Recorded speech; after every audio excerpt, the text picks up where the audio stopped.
आवाज सर्वसामान्यांचा। कातरखटाव तालुका खटाव येथे आषाढी एकादशी निमित्त भव्य विठ्ठल केसरी 2026 दुस्सा आणि आदत बैलगाडी शर्यतीचे 2 दिवसांचे मैदान पार पडले।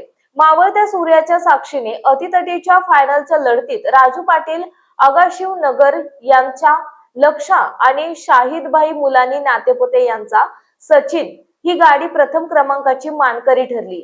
हा म्हणता अड्डा शौकीनांनी आणि बैलजोडी मालकांनी माळरान गजबजून गेलं होतं। या दुसऱ्या दिवशीच्या आदत मैदानात 8 फाट्यामध्ये 78 राऊंडचा धुरळा उडला। सकाळपासूनच या अड्ड्यामध्ये 600 गाड्यांची नोंद झाली होती। गाड्यांची नोंद करायचा संपताच गाड्या फाटीवर आरोळी ठोकत पळायला लागल्या होत्या। आषाढी एकादशी निमित्त विठ्ठल केसरी कातरखटाव या ठिकाणी संपन्न झालेल्या मैदान मावळत्या सूर्याच्या साक्षीने आपल्या प्रथम क्रमांकावर शिक्कामोर्तब करण्यासाठी आणि गुलालाचा मानकरी होण्यासाठी काटेकी टक्कर दिसून येत होती। आतापर्यंत कातरखटाव मैदानात दरवर्षी अनेक बैलगाडी शर्यतीचे अड्डे पार पडले आहेत। या मैदानात महाराष्ट्रातील बकासूर सर्जा टॉपर बैलजोडी गाड्या पळवण्यात आल्या, परंतु बकासूरने सेमी फायनल पर्यंत मजल मारली। आयोजक वैभव पाटील, मित्रमंडळी, ग्रामस्थ यांच्यामुळे 2 दिवसाचे सामने बैलगाडी शांततेत पार पडले। यावेळी शर्यतीची नवीन फाटी पाहून गाडी मालकांनी समाधान व्यक्त केले। आषाढी एकादशी निमित्त मैदान घेतल्यामुळे नारळ वाढवणे, चिठ्ठी काढणे आणि झेंडा पंच सुद्धा माळकरी नेमण्यात आले होते। गेली 3 वर्ष झाली आषाढी एकादशीला बैलगाडा शर्यतीचे मैदान भरवले जात असून यातून कातरखटाव विठ्ठल मंदिराचे उर्वरित जीर्णोद्धाराचे काम पूर्ण करण्यास मदत होत आहे। समाजकार्याचा मनामध्ये ध्यास असल्यानंतर काहीच अवघड नाही, असा वैभव पाटील मित्रमंडळी यांनी समाजापुढे एक चांगला संदेश ठेवला। यावेळी विक्रम पाटील, वैभव पाटील, सोमनाथ जगदाळे, सुशील तरटे, अभिषेक बागल, अनिकेत बागल, यश बागल, सागर पाटील, गणेश शिंदे, अभिजित बागल, सूरज गुरव, ओंकार शिंदे, आनंदा शिंदे, आनंदा बुवा जगदाळे, सचिन निकम, रोहित जाधव, चैतन्य खाडे, दत्ता जाधव इत्यादी सर्वांनी बैलगाडी मालकांची नोंद घेऊन आयोजक म्हणून मैदान पार पाडले। मैदानाची प्रसिद्धी ऋषिकेश धनावडे, अमीर डांगे, ओंकार जाधव, यश बागल यांनी पार पडली। समालोचक म्हणून महाराष्ट्राचा बुलंद आवाज सुनील मोरे, विकास जगदाळे, प्रताप तात्या झांजुर्णे, गणेश तांबे यांनी केले। झेंडा पंच धनावडे, बापू कोरेगाव, आनंदाबुवा जगदाळे पेडगाव, सोमनाथ जगदाळे पेडगाव यांनी कामकाज पाहिले। निकाली पंच म्हणून कार्लोस पैलवान, सुमित वाघमारे, बुवा फाळके आणि अखिल भारतीय बैलगाडी संघटना खटाव तालुका यांनी पाहिले। मैदान तयार करण्यासाठी कात्रेश्वर रथोत्सव ग्रामस्थ यांनी मदत केली।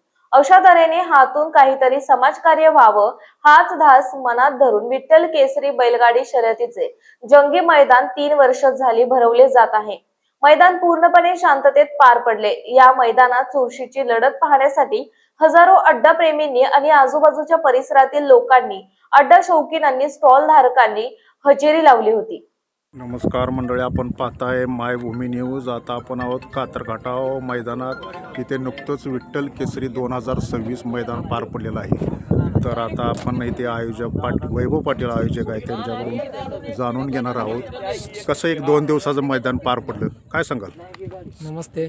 आयोजक म्हणण्यापेक्षा सगळं कातरखटाव ग्रामस्थ म्हणला तरी काही हरकत नाही। अच्छा, कारण की आषाढी एकादशी निमित्त कातरखटाव म्हणजे आषाढी एकादशी म्हटलं की महाराष्ट्रामध्ये आवर्जून सर्वांचं लक्ष राहतं म्हणजे त्या कातरखटावच्या विठ्ठल केसरी मैदानामध्ये। तर 2 दिवसाचं नियोजन केलं होतं। पहिल्या दिवशी ओपनचं मैदान, दुसऱ्या दिवशी आदतचं मैदान, दोन्हीही मैदानं सुंदर अशी पार पडली। बऱ्याच बैलगाडी मालकांचं म्हणणं होतं की पहिल्या फाटीला थोडीशी तासं जुळाक आहेत किंवा थोडं उतार आहे फाटीला।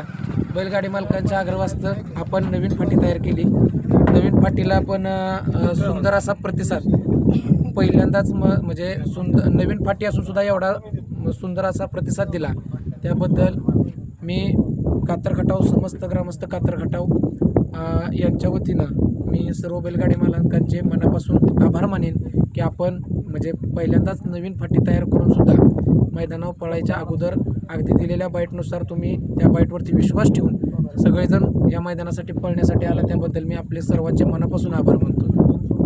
अच्छा, ते 2 दिवसाचं मैदान पार पडायचं कसं तुम्ही डोक्यात घेतलं? दरवर्षी एक मैदान पार पडता म्हणजे काही गोष्टी अडचण निर्माण, पण 2 दिवसात तुम्ही मैदान ते म्हणजे शांततेत पार पडलं। पडलं, काय हे सांगा. त्याच्या मागचं कारण म्हणजे तर हे सगळे समालोचक अखिल भारतीय बैलगाडी संघटना या सर्व माणसांचं म्हणजे अखिल भारतीय बैलगाडी संघटनेने नियम तयार केले आणि जे माझ्यासोबत हे सगळे आमचे समालोचक असतील, झेंडापंच असतील, यांनी एक शिस्त लावली. शिस्त म्हणजे ह्या बैलगाडी शर्यतीमध्ये शिस्त फार महत्त्वाची आहे. ह्यांनी लावलेल्या शिस्तीमुळे मैदानाचे गट 10-10 गट खाली जातात. आज तर 15-15 गट सोडले, का तर आज खंदमळणी असल्यामुळे बैलगाडी मालक लवकर घरी जावे त्यासाठी 15-15 गट सोडले आणि दिवसाचा फायनल घेतला. मी एकच सांगेन गावच्या वतीने की हे जे सर्व समालोचक असतील, झेंडापंच असतील, यांनी सुद्धा आम्हाला फार मोठी म्हणजे नवीन फाटी असून सुद्धा अगदी ही फाटी यांनी सगळ्यांनी बैलगाडी मालकांनी असू द्या किंवा हे सगळे समालोचक झेंडापंच असतील, यांनी सगळ्यांनी फक्त कॅमेरामध्ये फाटी बघितली होती. परंतु मन भरून त्यांनी कौतुक केलं मैदानामध्ये की खरंच सुंदर फाटी तयार केली. भले 8 दिवस जरी मला झोप नसेल तरी त्याचं फळ मिळालं असं मला. मी एकच सांगेन की मैदान हे विठ्ठल केसरी आषाढी एकादशी निमित्त घेतलं होतं. शेवटी आषाढी एकादशी म्हटलं की माळकरी माणसाचा तो मान आहे. नारळ म्हणजे माळ असलेल्याच माणसाकडून दोन्ही आदत ओपन दोन्ही मैदानाचा नारळचं म्हणजे नारळसुद्धा फोडला माळकरी माणसाकडून. सगळे सेमी माळ असणाऱ्या माणसाकडूनच काढले. फायनलच्या चिठ्ठ्याही माळ असणाऱ्या माणसाकडूनच काढले. झेंड्याला सुद्धा अनंत बुवा जगदाळे होते, माळ असणाराच माणसाला झेंडा टाकला. आणि विशेषतः की समालोचकांमध्ये माळ नव्हती, परंतु म्हणजे जे आमचे विकास सर आहेत म्हणजे अगदी मला वाटतं मी 1 वर्षापूर्वी मी ज्यावेळेस माळ घातली, मला वाटतं आमचा दोघांचा संपर्क 6 वर्षापासून आहे. परंतु मला 3 वर्ष झाली. मी माळ घातल्यानंतर मला बुरकवडीच्या मैदानामध्ये सरांनी म्हणजे ते माझ्यापेक्षा मोठे असून ते माझ्या पाया पडले का तर मी माळ घातली होती. त्यावेळेसच मी सरांना बोलवतो, सर तुम्ही माळ कधी घालता? त्यावेळेस सर म्हणले, पाटील वेळ आली की माळ घालेन. परंतु माझंच म्हणजे विठ्ठलाची कुठंतरी मला असं वाटतं की 100% विठ्ठलाने त्यांना सांगितलं की तुम्ही माळ घाला. आणि आज कुठंतरी एक माळकरी समालोचक म्हणून ही माझ्या आज आमच्या या समस्त ग्रामस्थ कातर खटाव यांच्या आयोजकांना माळकरी समालोचक पण मिळाला. त्यामुळं मला असं वाटतं की विठ्ठल केसरी पंच सुद्धा माळकरी अगदी शिंदेवाडीचे फळके बुवा म्हणजे हा एक साजच म्हणावा लागेल. जसा घरचा साज असं साज असलेलं मैदान म्हणजे विठ्ठलात मी अगोदरच सांगितलं होतं की आई पंढरीच्या वारीला गेली आहे आणि ती जिथं जाईल तिथं देवाला एकच सांगत होती की फक्त ग्रामस्थांनी घेतलेलं मैदान किंवा त्यामध्ये आयोजक म्हणून स्वतःची मुलं पुढं आहेत तर कुठेही गालबोट न लागता मैदान चांगल्या पद्धतीने पूर्ण होऊ दे. शेवटी आईच्या आशीर्वादापेक्षा काहीच मोठं नाही आहे. म्हणजे प्रत्येक गोष्टीत आईचा आशीर्वाद फार महत्त्वाचा आहे. म्हणजे वडील नसले तरी त्यांचा आशीर्वाद वरून आणि इथं आई आहे, आईचा आशीर्वाद इथं, म्हणजे ह्या दोन्ही गोष्टींचं समन्वय झालं. आणि आज त्या आशीर्वादामुळं मी बैलगाडी मालकांना अगोदरच सांगत होतो, मंदिरात सुद्धा साकडं घातलं होतं, देवा तुझ्या मंदिराला कलर द्यायचा आहे तर तुझा तू कलर देऊन घे बोललेलं कुठंतरी असं मला वाटतं सार्थ झालं की देवानं स्वतःच्या मंदिरासाठी जो कलरला म्हणजे जो खर्च येणार होता तो त्यानं सुद्धा पूर्ण करून घेतला. आता त्या शेवटचा असा प्रश्न आहे की तुम्ही काल म्हणाला की वडिलांच्या म्हणजे आठवणीला एक उजाळा देण्यासाठी कैलासवासी मदन पाटील की मदन पाटील किंवा भाऊ पाटील हे आपल्या भागातलं म्हणजे एक चांगलं नाव होतं. आप्पा पाटलांचा वारसा भाऊ पाटलांनी चालवला आणि भाऊ पाटलांचा वारसा मी किंवा आमचे मोठे बंधुराज विक्रम पाटील असतील किंवा अगदी गावातले सर्व सहकारी आम्हाला म्हणजे सहकार्य करणारे जे आमचे सगळे ग्रामस्थ असतील तर म्हणजे पाटील एक आपल्याला एक म्हणजे जुनी शिवाजी महाराजांच्या काळापासून दिलेली पदवी आहे तर तिला कुठं गालबोट नाही लागला पाहिजे. त्यामुळे वडिलांना ह्या बैलगाडी क्षेत्रात वडिलांनी काय काय गमवलं हे आम्हाला चांगलं माहिती आहे. म्हणजे आईला ह्या गोष्टीचा विरोध होता, परंतु विरोध असताना सुद्धा वडिलांनी त्यांच्या काळात त्यावेळेस सुनील मोरे खूप लहान होते की त्यावेळेस ते समालोचक होते. म्हणजे वडिलांनी सुद्धा त्यांचा ह्या बैलगाडी क्षेत्रात काळ गाजवलाय.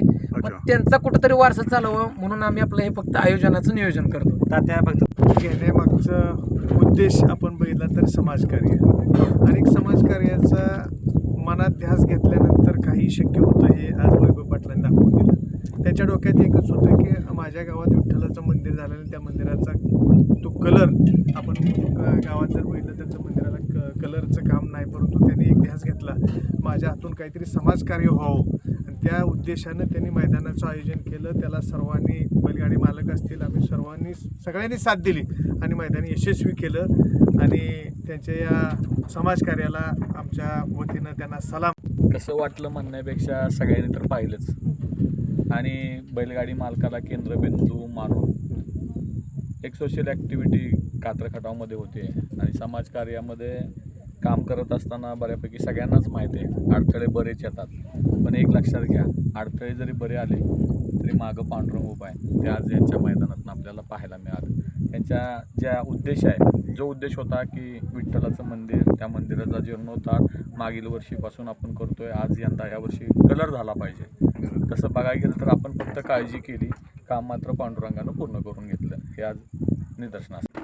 तर अशा तऱ्हेने मंडळी येथे 2 दिवसाचं विठ्ठल केसरी 2026 मैदान पार पडले आणि आयोजकांनी आपल्या समालोचकांनी एक कसं इथेच नाही कात्रज तर बाहेरगावीसुद्धा चांगल्या पद्धतीने काय तक्रार न पडता मैदान पार पडते असं सांगितलं. आणि वैभव पाटील यांनी गेली 3 वर्षे मैदान पार पडत आहेत चांगल्या पद्धतीने आणि एक मंदिराचा बी त्याने एक उल्लेख केला. आपल्या परिसरातील महत्त्वाच्या बातम्या पाहण्यासाठी मायभूमी न्यूज चॅनलला यूट्यूबवर सबस्क्राईब करा आणि बेल आयकॉन प्रेस करा.